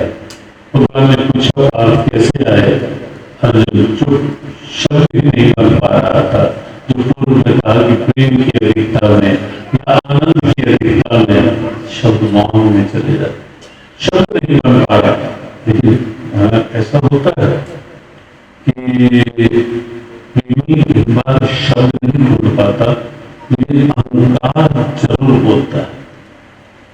दुर्योधन पीछे बैठा है, भगवान ने देखा भी नहीं उसकी ओर, ये भी आया हुआ है सामने, अर्जुन था देखा, लेकिन दुर्योधन अपने आप पीछे से बोल पड़ा। कृष्ण बोलने का ढंग तो उसका अपना था। कृष्ण इससे पहले मैं आकर बैठा, मैं बीच में, इससे पहले मैं आकर बैठा। अब भगवान ने कोई बैठा था सिराने सिर चढ़ के, भगवान ने ऐसे नजर घुमाई, देखा तो ठीक है दुर्योधन तो क्या, तो बात चली कैसे आए युधिष्ठिर की सहायता के लिए। दो पक्ष हुए, एक पक्ष में भगवान कृष्ण ने हत्थे निशस्त्र युद्ध करूंगा नहीं इस प्रतिज्ञा के साथ, और एक पक्ष में भगवान के दिव्य शस्त्रों से सुसज्जित नारायण की सेना, खुला भाव रख दिया गया। ये तमाम प्रवक्ता गीता के अनुसार जिसको जो चाहिए दोनों में से ले लो।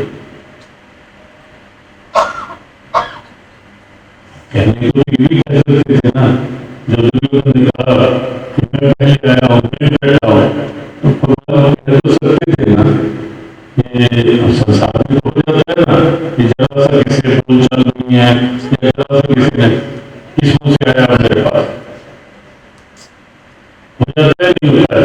अब किस मुंह से आया, अब अपनी घर में आ गया, तो बहुत बोल देते हैं लोग, लेकिन भगवान है ना परम उदार सत्ता है। दुर्योधन भी आया तो ये नहीं जताया कि पगले अब क्या आया, लेने आया है सुई जमीन पांडवों को देने को तैयार नहीं है, मेरी इतनी बात ने नहीं सुनी और मेरे पास सहायता के लिए आया, नहीं जताया। यही तो प्रभु की उदारता है कि देते हैं लेकिन जताते नहीं।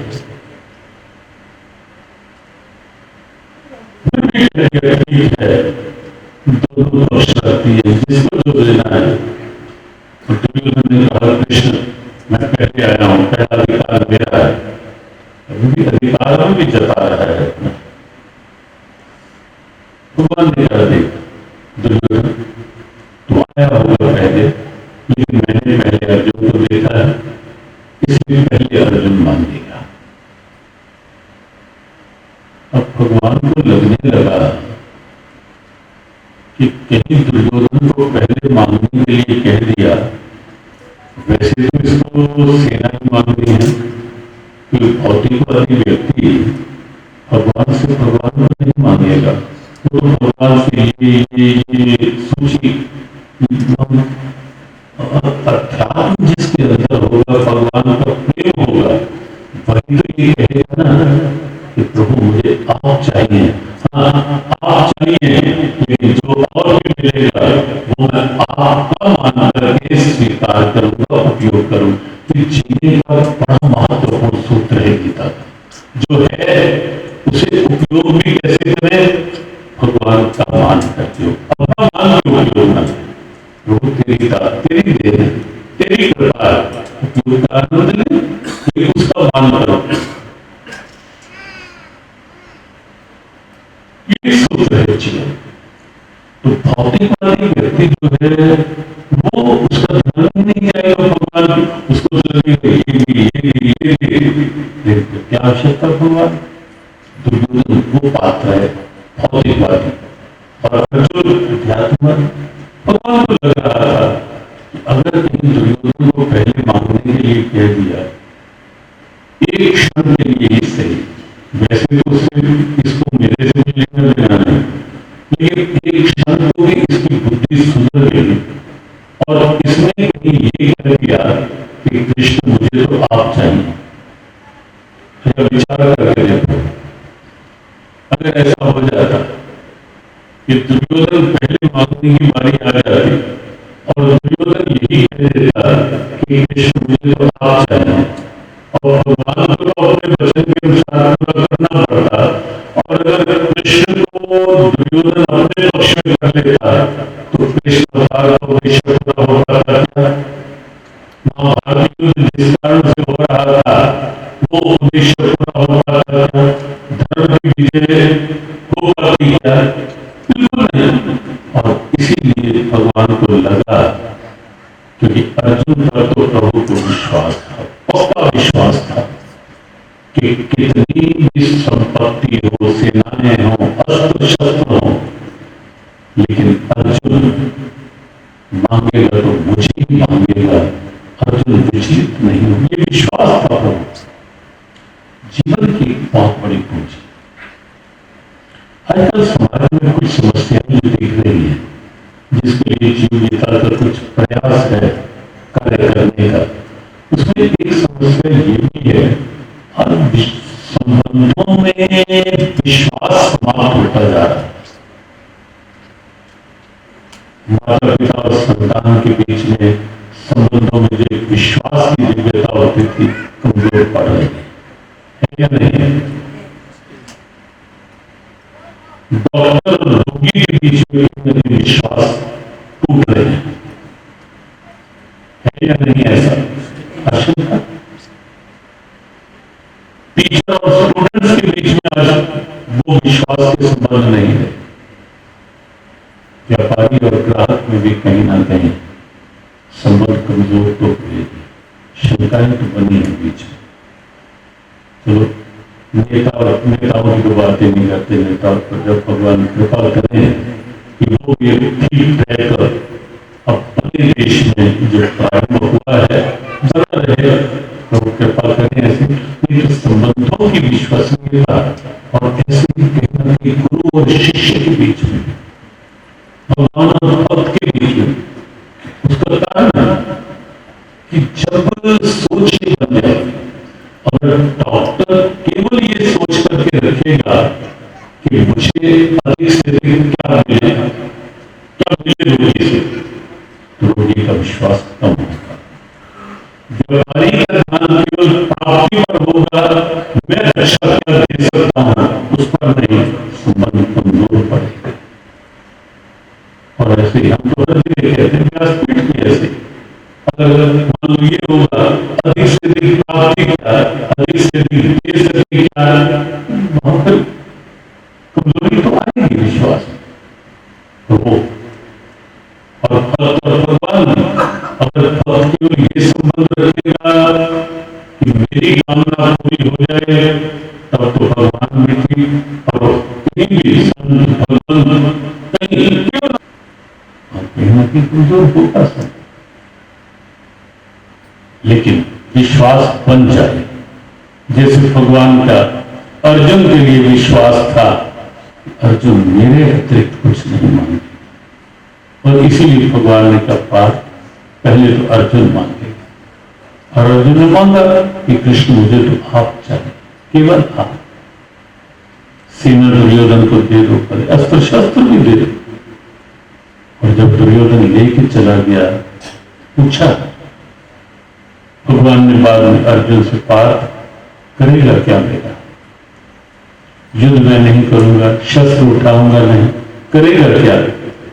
तब अर्जुन ने कहा, कृष्ण शस्त्र मत उठाना, युद्ध मत करना, केवल एक काम कर लेना, मेरे रथ के घोड़ों की लगाम अपने हाथ में ले लेना, अस्त्र शस्त्र हाथ में भले ही ना पकड़ना, मेरे रथ के घोड़ों की लगाम हाथ में ले लेना। कृष्ण आपको थमा कर ये लगाम, मैं निश्चिंत हो जाऊंगा कि लगाम मजबूत हाथों में है। मेरा विश्वास परिपक्व हो जाएगा कि रथ आपके ऊपर है, विजय के साथ आगे बढ़ाओ या पराजय की ओर ले जाओ, क्योंकि लगाम आपके हाथों में, परिणाम आपके हाथ में। कभी कभी अपनत्व के नाते भगवान से ऐसा कहा, निश्चिंत भाव से जीवन की निश्चिंतता का बड़ा सीधा सूत्र है, बहुत सीधा सूत्र। दीन बंधु दीनानाथ मेरी डोर तेरे हाथ, दीन बंधु दीनानाथ मेरी डोर तेरे हाथ, दीन बंधु दीनानाथ मेरी डोर तेरे हाथ, दीन बंधु मेरी डोर तेरे हाथ, मेरी डोर तेरे हाथ, मेरी लाज तेरे हाथ, मेरी डोर तेरे हाथ, जीवन रथ की डोर मेरी डोर तेरे हाथ, मेरी लाज तेरे हाथ, मेरी डोर तेरे हाथ, दीन बंधु दीनानाथ मेरी डोर तेरे हाथ,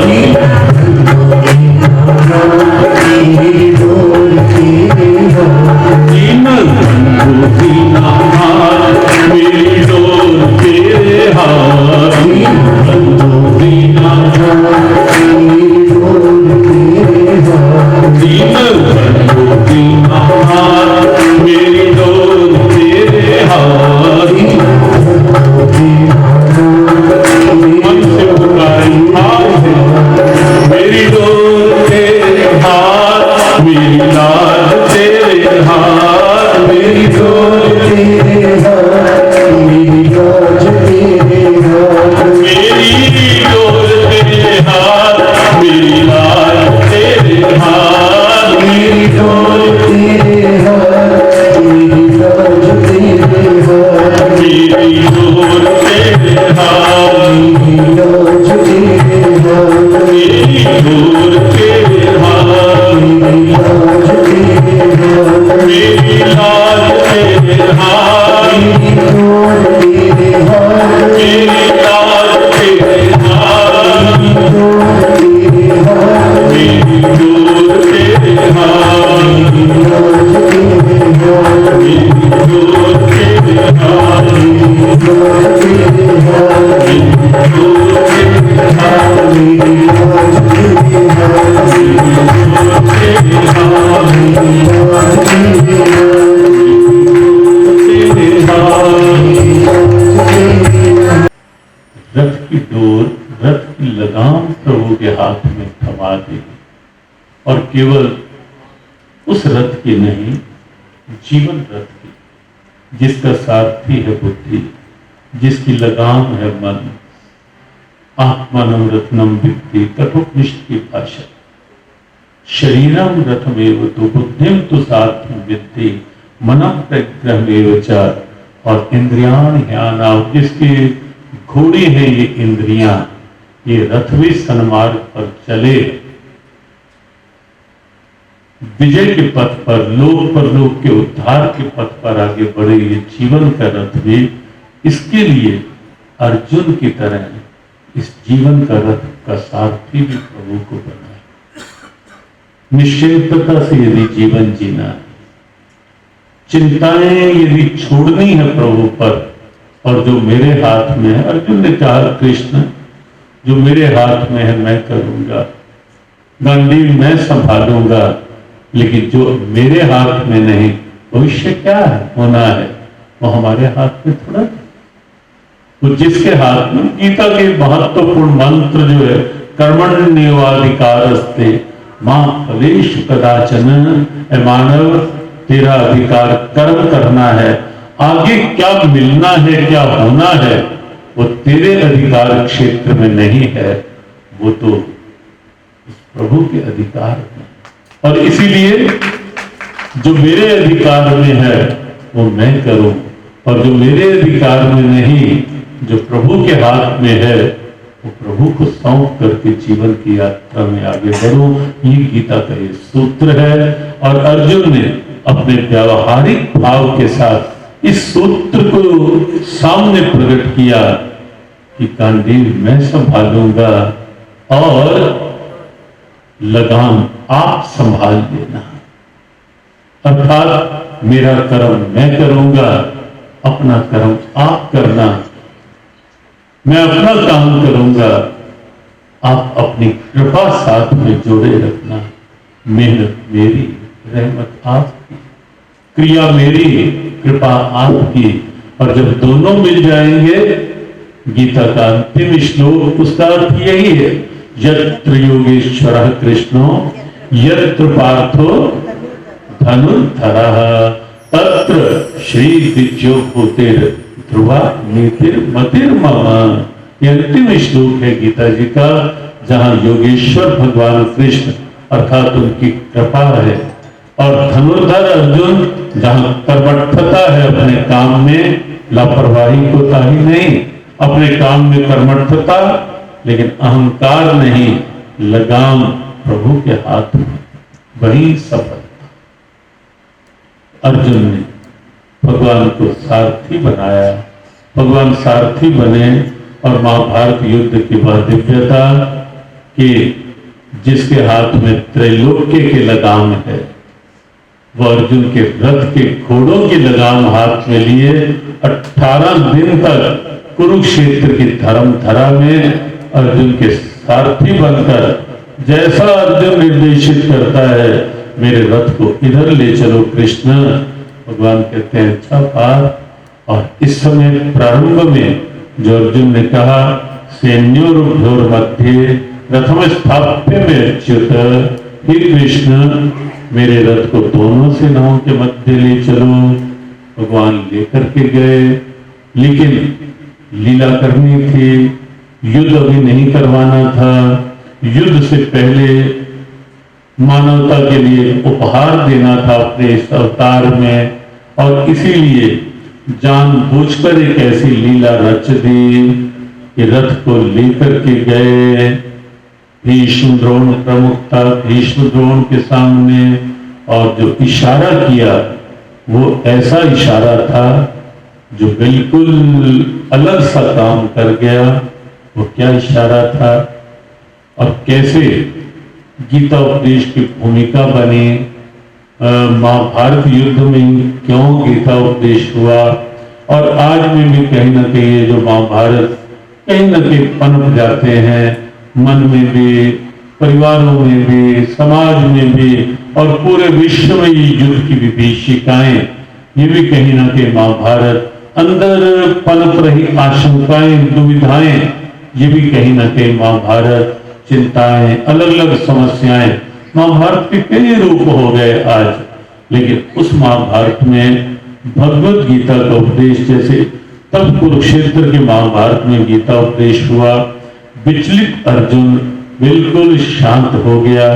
आज के समय में गीता के वो क्या सूत्र हैं जो या तो महाभारत होने ना दे, और अगर कहीं वातावरण बन जाता है तो उसमें कैसे वो सूत्र काम आ सकते हैं, मानसिक शांति के लिए, पारिवारिक सद्भावनाओं के लिए, और हर क्षेत्र में समाधान के लिए।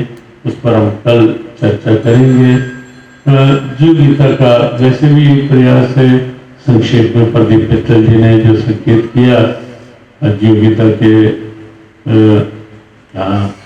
संगठन के चेयरमैन के रूप में तो उनकी सक्रिय भूमिका है ही है, लेकिन वो दूसरा परिचय राजेश ने दिया कि वो जीव गीता के महामंत्री भी हैं, और जीव गीता के अभियान में भी पूरी तरह से पूरा समय लगा करके, अभी भी ये जो 2 दिन वो साथ आए हैं, तो जीव गीता के भाव से इन्हें पता है वो मुख्यतः गीता कैसे, और कुरुक्षेत्र में जो हमें एक ही बात लगती थी कि हम उस भाव से नहीं कह रहे, प्रेरणा की दृष्टि से। हम जब पंजाब जाते थे तो पंजाब में लगता था कि जहां गुरु नानक देव महाराज का हाथ लगा पंजासा, पूरे पंजाब में, और हमें लगता है बुरा नहीं कि अपनी जो धरोहर है उसे आगे संभालना, उस विरासत को बढ़ाना अच्छा है।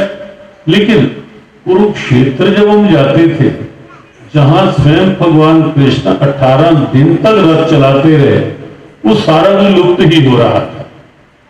10 साल पहले के जो गए कुरुक्षेत्र, उन लोगों को सब कुछ ज्योति सर जहां उपदेश हुआ वो लुप्त होने के ही कगार पे था। वो वट वृक्ष लगभग जो साक्षी उस समय का, वो गिरने के कगार पे, साल 2 साल और निकल जाते तो वट वृक्ष लगभग सब मान रहे थे कि ये गया। लेकिन पिछले कुछ वर्षों में कुरुक्षेत्र को एक जो नया स्वरूप मिला, और जो गीता ज्ञान संस्थानों के माध्यम से हमें लगता था कि विदेश से, विश्व से कोई आए तो ये सोचकर कि जहां गीता उपदेश हुआ वो है क्या, कुरुक्षेत्र या वो स्थान, या वहां गीता के बारे में कुछ जाने। तो जीव गीता का एक प्रयास रहा कि कुरुक्षेत्र को कुरुक्षेत्र की पहचान और गीता को विश्वव्यापी पहचान मिले, तो उसके लिए कुछ शोध और एक एक शब्द समाधान को उसके हम कल सूत्र लेंगे कि क्या शोध है, कैसे हमारे लिए गीता उपयोगी है, उस पर हम कल चर्चा करेंगे। आज इतना ही। स्वीकारें प्रार्थना के वाक्यों के साथ। कल एक पुस्तिका भी आपको दी जाएगी कि कैसे थोड़े रूप में हम इतना सा भोजन से पहले कौन सा एक श्लोक हम करें जिससे भोजन भी भगवान की कृपा का प्रसाद बनकर अंदर जाए। सोने से पहले कौन सा एक एक श्लोक और कौन से श्लोक हैं जो करने से जीवन में एक निखार सा आने लग जाए, मानसिक रूप मनोबल बढ़े। तो कल ये पुस्तिका दी जाएगी और पाठ भी इसका हम थोड़ा प्रारंभ में पाठ भी करेंगे गीता जी के कुछ श्लोकों का, कुछ प्रेरणाएं, और किसी के मन में गीता जी को लेकर कुछ प्रश्न हो, जिज्ञासा हो, तो उसको भी कल थोड़ा चर्चा में ले लेंगे। और कोई लिख के रखना चाहे और वैसे चाहे तो कल का सत्र हम उस रूप में रखेंगे। थोड़ा समय पर और शीघ्र आने का हमारा प्रयास रहेगा और आप भी प्रयास करें। प्रार्थना के वाक्य और मिलकर आरती।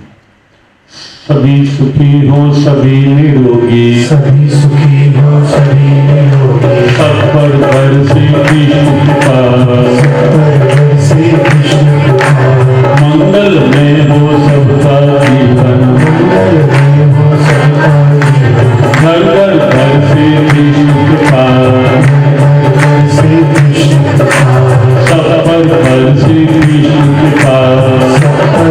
से कृष्ण कृपा। मेरे नाथ, कभी बोले मेरे नाथ, मैं आपको भूलूं नहीं, मैं आपको भूलूं नहीं, मेरे नाथ, मैं आपसे दूर न रहूं, मैं आपसे दूर न रहूं, आप मुझसे दूर न रहें। आप मुझसे दूर न रहे। मेरे नाथ, नाथ, आप अपनी कृपा अपनी कृपा सदा सब पर बनाए रखें। सदा सब पर बनाए रखें। जय श्री कृष्ण, जय श्री कृष्ण, जय श्री राधे, जय श्री राधे, जय भगवद गीते, जय भगवद गीते, जय गौ माता, जय गौ माता, जय गुरुदेव। जय गुरुदेव।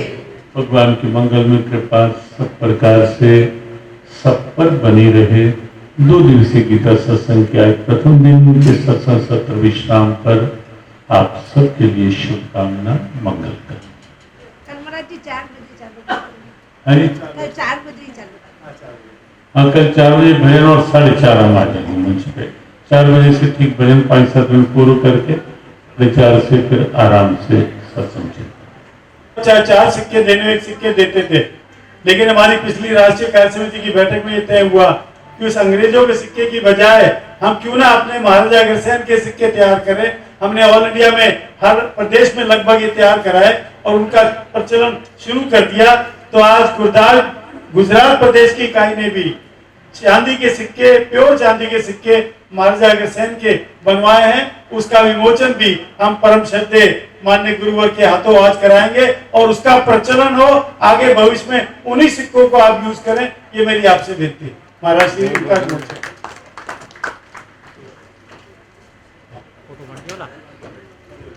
સિક્કાનો ક્લોઝઅપ મારી આવે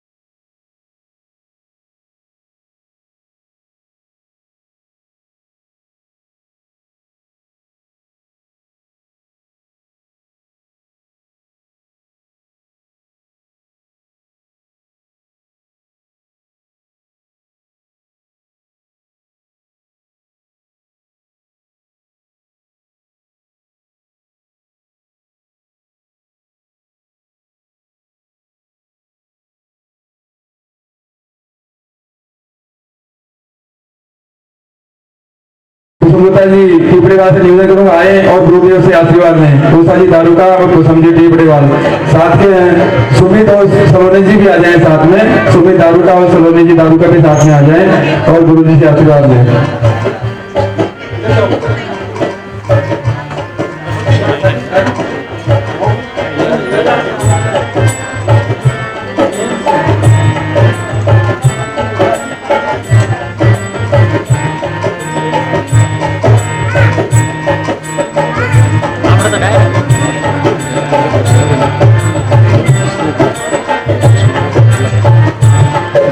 बाहर काउंटर पर चाय और कटोरी की व्यवस्था है, चाय और समोसे की व्यवस्था है, सब लोग लेके जाएं। अभी आरती होगी, कृपया जाए नहीं, बस 5 मिनट में आरती होगी। आरती करने के बाद सब लोग जाएं, 5 मिनट में भी आरती होने वाली है।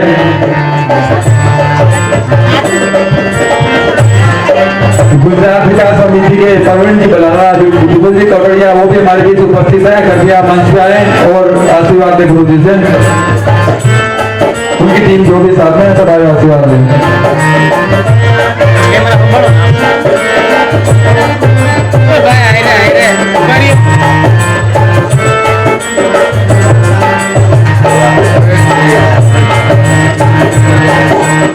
दिव्यांग भाई सोनी भी कृपया मंच पे आए, गुरु जी से आशीर्वाद लें।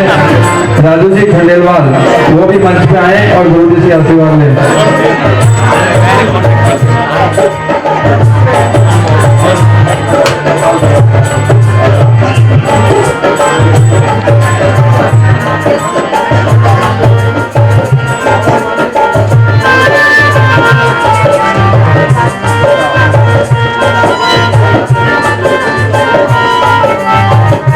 कृपया जिनका नाम अनाउंस किया जाए वही मंच पे आए, अन्य लोग नहीं आए कृपया प्लीज।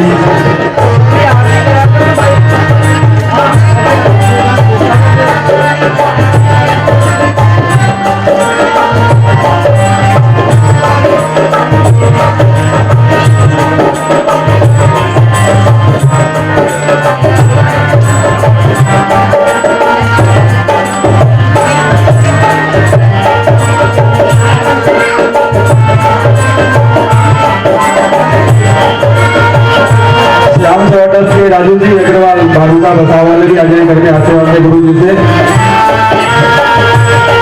राजकुमार जी बसाव वाले करके आए, गुरु जी से आशीर्वाद दें।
मंच के सामने नहीं आए, अभी आरती होगी, प्लीज मंच के सामने कोई भी नहीं आए।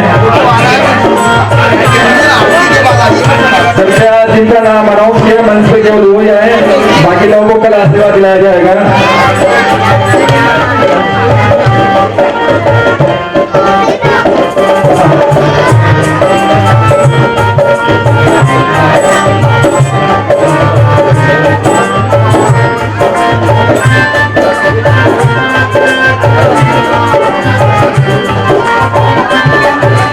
पवन जी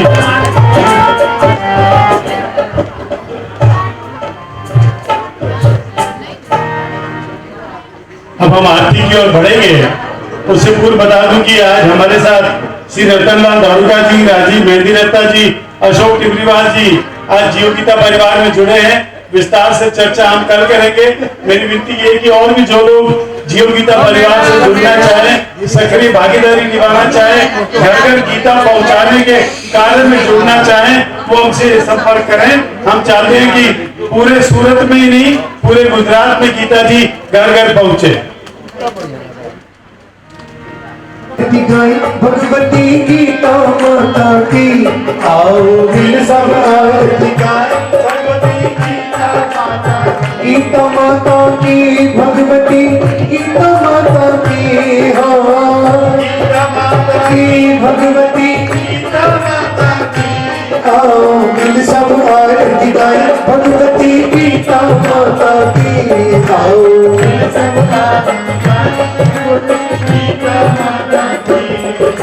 कर्म भक्ति और ज्ञान की धारा, कर्म भक्ति और ज्ञान की धारा, धोवे मन का कलमश सारा, वे मन का त्रिवेणी संगम ये प्यारा। आओ करे स्नान पाए कृपा सुख दाता की, आओ मिल सब आरती गाएं।